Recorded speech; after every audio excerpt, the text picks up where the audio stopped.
Sit up here, Blue. I've been telling a few of my friends about you. Yeah? Well, with you being our first patient and all, you're something of a celebrity. Oh. Your name's easy to remember. How about blue's your favorite color, isn't it?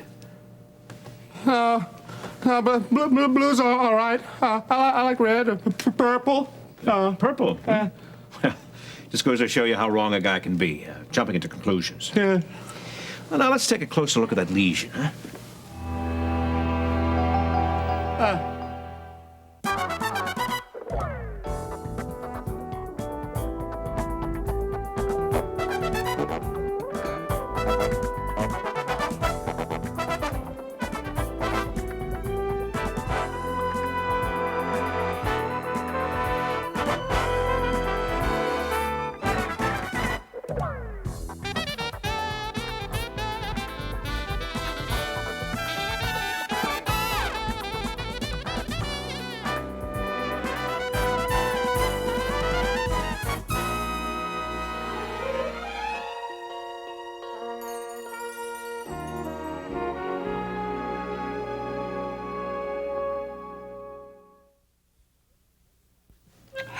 Don't know what could be keeping them.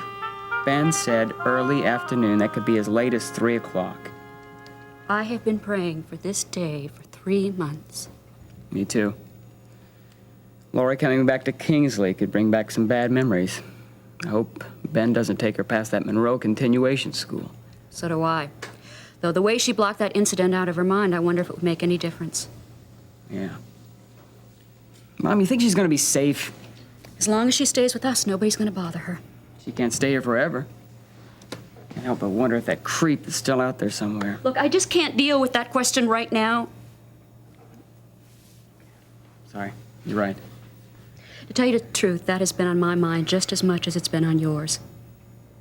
You know, God said he would never let us go beyond our limits. But the only problem is you don't know what your limits are until you've been tried and tested. I just hope Lori's time of testing is over. Yeah, for Lori's sake.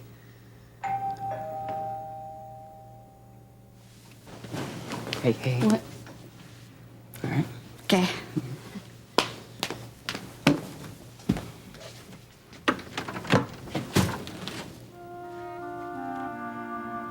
Lori, welcome home.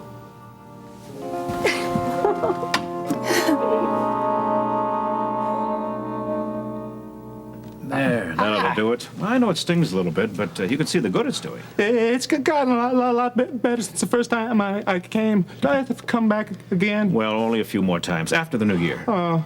Well, you don't want it to okay. get reinfected again, do you? Besides, what's wrong with visiting? You said yourself it's free. It's just that I don't like doctors. Well, not many people do. I guess we kind of make them uptight. No, you're okay. I trust you. It's just that I'm really busy. Oh, what do you do? I work with my friend Lance. Really? In what business? Business. Photography. Oh, that's wonderful. Are you this Lance's assistant? Yeah, that's what I do. I help him out. Is that where you met your girlfriend? Girlfriend? Well, the one you said you had the fight with. Was she a model for Lance or something? No. She wasn't a model, but she was pretty enough to be one. I don't mix girlfriends with business. Well, that's smart. Are you still dating this girl? No, I dumped her. Oh, so you're going to be spending the Christmas holiday without female companionship? Huh? No, I got a new girlfriend. She's blonde, lots of money. I'm not going to let her go. We keep her under lock and key, huh? What? Well, now here's our new phone. I want you to call in about a week to make an appointment, all right? I tell you why they call me Blue if you really want to know. Yes, I would. I grew up in a lot of homes, you know, like Foster homes. yeah. And when I was a little boy, I was in a small home with 8 other little boys, and everybody's bed was a different color, and mine was. And yours was blue. Yeah. And my toothbrush and my locker and my seat at the dinner table. And nobody knew my first names, so they said, hey, Blue, get over here. Hey, Blue, knock it off. Yeah.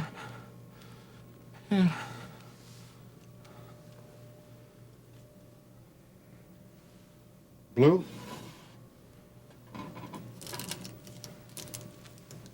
I want you to have a very, very Merry Christmas.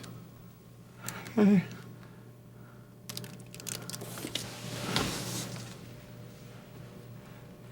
a happy New Year.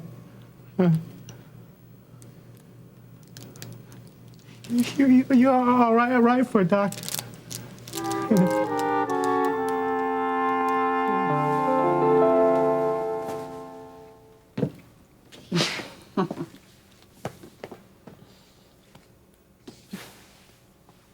Well, how's it feel to be home, huh?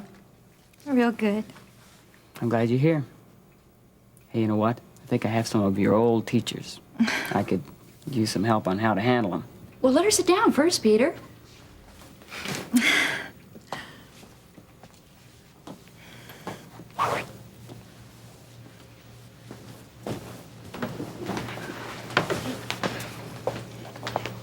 Well, so how's school going? It's okay. Yeah, it's a lot easier than I thought. Lori, what can I get you to drink? Oh, I don't know. Some hot chocolate. Hey, that sounds good for me, too. Peter? Yeah. Okay. Well, before I settle in, I'll take the suitcases upstairs. You need some help? No, you just stay here and get reacquainted with your beautiful sister. Hey, sis. Like I say, school, it's going fine. I'm working at Prescott Development. Yeah, Mom said something about that. I'm not sure, I think. Oh, yeah, right. Yeah. It's no biggie. I do get to see Marianne Prescott a lot, though. You remember her, right? Yes, Peter. The name sounds familiar. I'm sorry. That was stupid. It's okay, don't worry about it. No, I'm sorry. It was stupid. I'm sorry. I don't know what to say. You know, everybody's working so hard to act naturally, and maybe that's the reason everything seems so unnatural. Yeah. Well, that'll settle down, I'm sure, you know. Hey, I have a Professor Landon, for comp. I had him. Yeah, I know. He tells me that all the time. Tells me how good a student you were. Talk about a burden of expectation. Well, you two all caught up? Yeah, I was just telling Lori how her academic reputation follows me from class to class. Well, she graduated with honors. Sixth in her class. You know, I still remember the nights when she used to turn me down for dates because she was busy finishing some term paper. Hey, how's it feel to be home? I just wish everybody would stop asking me that. I'm Well, sorry. I could have gone the instant route with powder and hot tap water. Oh, yeah? But you went naturally, huh? Meaning we're going to have to wait. 20th century technology has spoiled my son. Well, if we're going to have to wait, I guess I can go up and start unpacking the suitcases. Oh, say, I cleaned out that dresser in Lori's bedroom. There should be enough room. Always one step ahead.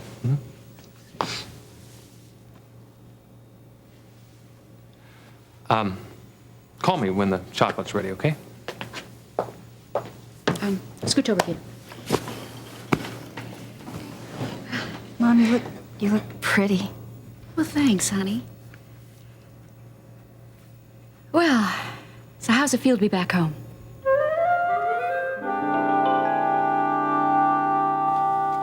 This is Mr. Carpenter's first day out of hospital. No smoking, no drinking, and please don't stay too long. Hello, Harold. Is it okay if I shake his hand, or should I wash up first? Mr. Carpenter, I'm fixing you a late lunch. It'll be ready in less than 20 minutes. Please keep the visit short. Who in the world is that? That is Mrs. Lucas, my private nurse. She seems to be efficient, and that's all I care about. Come on, sit down, sit down. Yeah. Oh, Harold, I can't tell you how good it is to be out of that hospital. Yeah. Be it ever so humble. Well, I'm not just talking about being here as much as leaving there. Actually, however, this whole living room depresses me. It's just not the same without Nancy. Neither is Uganda without Idi Amin. Charles, you don't really miss her, do you? No, not really, but it's amazing how difficult it is to be without someone that you've been used to, even if she is bad for your health. Well, you got over Helen pretty quick. Maybe, but I still think a lot about that contested divorce. I got that all taken care of. You will be officially free from her into January. Yes, and she leaves, taking half of my possessions with her. And leaving you a very wealthy man. And if you don't like this place, why don't you just sell it? Well, maybe I can, but I just don't want to think about that now, not with Miriam still missing. Yeah. That reminds me, I stopped by Steve Vince, asked him to check it out. He's gonna let me know, and I'll let you know what he tells me. Anything from Brubaker? No, I haven't talked to him. But I did tell him to contact me when he found out anything. Hollister Mall is thriving. I'm home from the hospital, and still I don't have any time to rest. You better rest, Charles. Besides, you can't do anything about it now anyway. I know, that's what unnerves me. Mrs. Lucas, will you please answer that? Yes, sir. I mean it, Charles. If for no other reason than for your health and that commandant in the kitchen there, you better take it easy. Could you say that if it was your daughter? I don't know. Maybe not. But it would still be what I'd need to hear. Mr. Carpenter, there's a gentleman on the phone who'd like to talk with you. I am not taking any calls, Mrs. Lucas, and those were your orders. Yes, sir. But he assured me this is one call you can't afford to miss.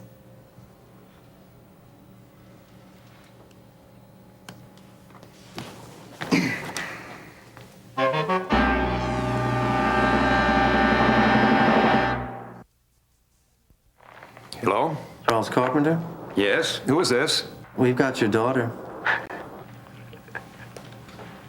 Charles? I'll take the call, Mrs. Lucas. Yes, sir. Is she all right? So far, and if you want to keep her that way, you'll listen up, right?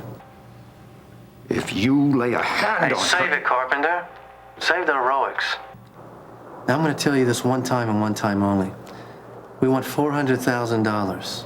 Don't tell me you can't raise it, because we know all about you. And no police. You got that? Understood. Now, don't hang up. I want to talk to you. What'd they say? The ransom is $400,000. But Miriam is alive. I'm calling Brubaker. No. No police. We do just exactly what they say. Now, Charles, you got to be reasonable about this. The story about the kidnapping's been in the newspapers for weeks now. How do you know this isn't some crackpot trying to take advantage of you? I don't know that, but neither do the police. He may call back. Charles, you can't keep this from the authorities. I can, and you will. You're begging for trouble. I am begging for my daughter's life. You just finished telling me a moment ago that I was helpless. Now I'm not. I know she's alive. No.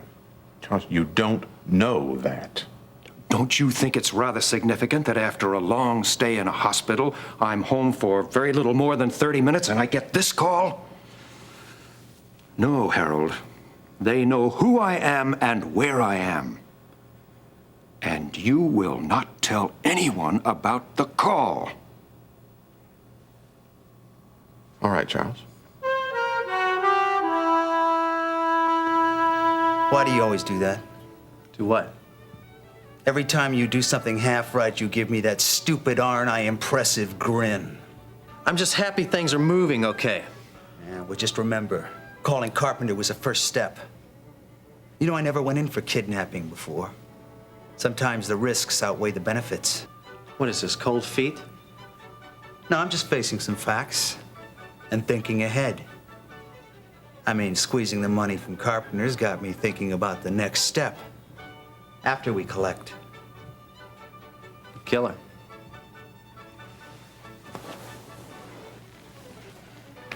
You never thought otherwise, did you, Lance? No, I know she doesn't know you, just me and Blue. But that's enough. I mean, if she can identify me, that's enough. Then again, if the prince moves me on to bigger and better things, Miriam fingering you wouldn't be such a great loss. You wouldn't be that reckless. Being reckless is a relative term, Lance, defined only by the range of options given at any time. I'm just thinking out loud, Lance. I was just doing what I could to wipe that silly smirk off of your face. I'll get it. No, I'll get it. I know who that is. I want you to get out of here, and I want you to go to the kitchen. And by the way, what you just heard is 3 knocks from the prince. Everyone else from now on uses the buzzer next to my door, including you, and I'll get lost.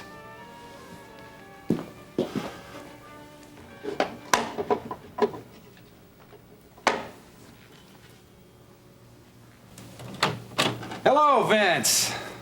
Come on in. I heard you talking to somebody.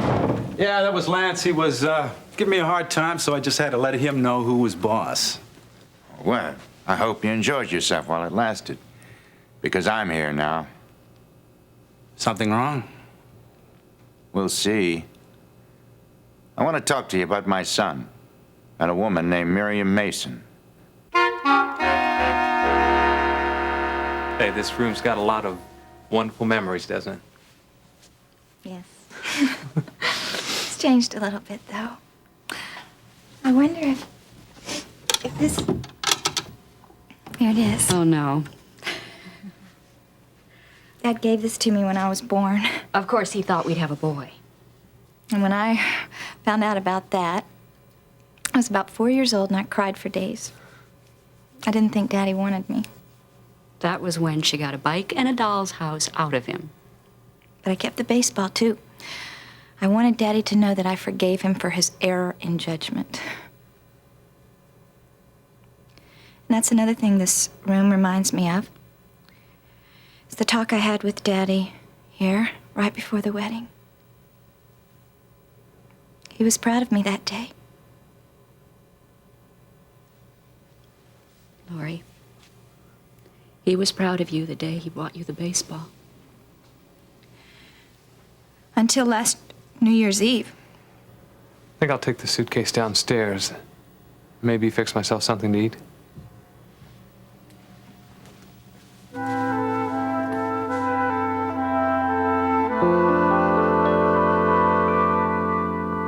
I thought we already talked about your son. Well, we didn't settle anything. What's wrong with you? I'm sorry, Vince, but you keep telling me how you've been cultivating honest investments. But you don't even carry enough weight in the legitimate world to employ your own flesh and blood. Flesh and blood is exactly the reason why I can't help Russ. It's tedious enough working with partners who are just barely aware of my other activities. Mention bringing my own son onto payroll and they almost pass out. And you can't override them. That's what you'd do, right? You told me that you own 51% of the Hollister Mall. Now, that being the case, I wouldn't care if my partners dropped dead. My partners happen to manage the day-to-day operations of my investment. See, one day you're going to learn that being in charge doesn't make you self-sufficient. All right, look. Don't take it out on me. Your son's the one who's out of a job, right? Not for long. Meaning? I just may bring him aboard. Whose ship? I own the whole fleet. Oh, come don't on, I? Vince. A couple of weeks ago, you talked a whole dinner about how Russ won't soil his hands in this kind of racket. Well, since then, he's indicated a change of heart. Oh, I suppose that all this has something to do with me. Yeah, you're gonna supervise him. Hey, what's the matter, Ronnie, baby? You got something to hide that you don't want the boss's son hanging around? Outside of my workers and my woman, I don't want anyone hanging around, much less some greenhorn preppy who's riding on his father's trench coats. What you're doing is worse than nepotism. It's outright sloppy, Vince. Look, if I decide that Russ joins the ranks, you don't have anything to say about it. Now, I didn't come here to debate with you about this. Tell me what you know about Miriam Mason. Let's see. That's your sister-in-law, right? She'd like a job too, huh? You never heard about her? No. And it's been in all the papers. She's been snatched. She happens to be the daughter of Charles Carpenter, one of my partners in Hollister Mall. Now, I know that you've got enough sense not to try anything as haphazard as a kidnapping, but I thought you just possibly could have heard something. I don't know anything about it. Not even a lead? Well, look, if you want, I can give you 40 names of people out I'm not interested in the lowlifes. Everything I've read and from what I hear about this looks like a professional job. I just know that the professionals are pretty exclusive in this town. You know that, too. I thought you might have seen, heard, talked to someone who may know something. Believe me, Vince, this is the first I've heard of it. I believe you, Ronnie. I also believe you'd let me know if you did hear anything, right?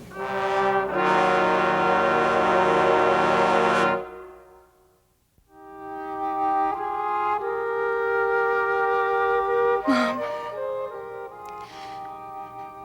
I really want you to know something.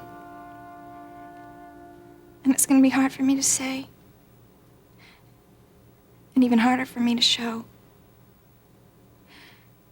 But I want you to know that I realize that a year ago this time Dad was killed. And I want you to know that it's on my mind as much as it's on yours.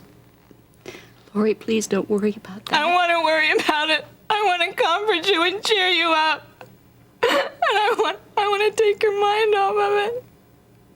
And I know that I should, and I probably won't be able to. Lori, just having you here is comfort enough.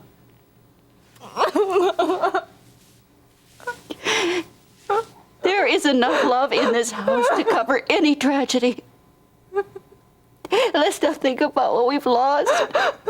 Let's think about what we have.